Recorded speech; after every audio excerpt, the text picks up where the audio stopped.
حضور اقدس صلی اللہ تعالی علیہ وسلم ارشاد فرماتے ہیں، روزہ دار کی دعا افطار کے وقت قبول کی جاتی ہے، رد نہیں کی جاتی۔ اور ترمذی اور ابن ماجہ کی حدیث شریف ہے کہ حضور اقدس صلی اللہ تعالی علیہ وسلم فرماتے ہیں، 3 شخص کی دعا رد نہیں کی جاتی، روزے دار جس وقت افطار کرتا ہے، بادشاہ عادل مظلوم کی دعا اس کو اللہ تعالیٰ ابر سے اوپر بلند کرتا ہے، اس کے لیے آسمان کے دروازے کھول دیے جاتے ہیں۔ رب تعالیٰ فرماتا ہے، مجھے اپنے عزت و جلال کی قسم ضرور تیری مدد کروں گا اگرچہ تھوڑا زمانہ بعد ہو۔ سبحان اللہ۔ حضور اقدس صلی اللہ تعالی علیہ وسلم ارشاد فرماتے ہیں، روزہ دار کی دعا افطار کے وقت قبول کی جاتی ہے، رد نہیں کی جاتی۔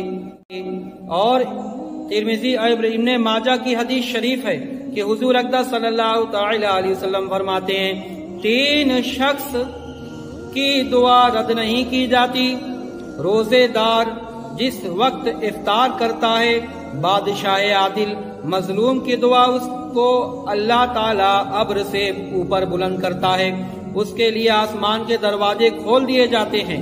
رب تعالیٰ فرماتا ہے، مجھے اپنے عزت و جلال کی قسم ضرور تیری مدد کروں گا اگرچہ تھوڑا زمانہ بعد ہو۔ سبحان اللہ۔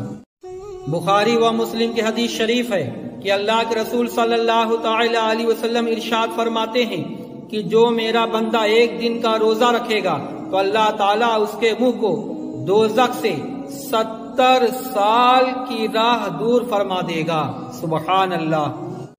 حاکم اور ترمذی کی حدیث پاک ہے کہ ایک صحابی رسول نبی کی بارگاہ میں عرض کیا، یا رسول اللہ، مجھے کسی عمل کی حکم فرمائیں۔ تو میرے آقا نے فرمایا، روزہ کو لازم کر لو کیونکہ اس کے برابر کوئی عمل نہیں۔ 3 مرتبہ یہی فرمایا، میرے آقا نے 3 مرتبہ یہی آپ نے حکم فرمایا۔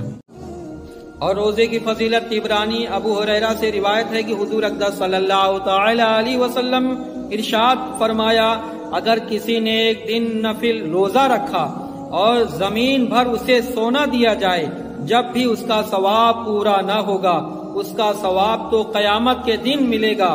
سبحان اللہ۔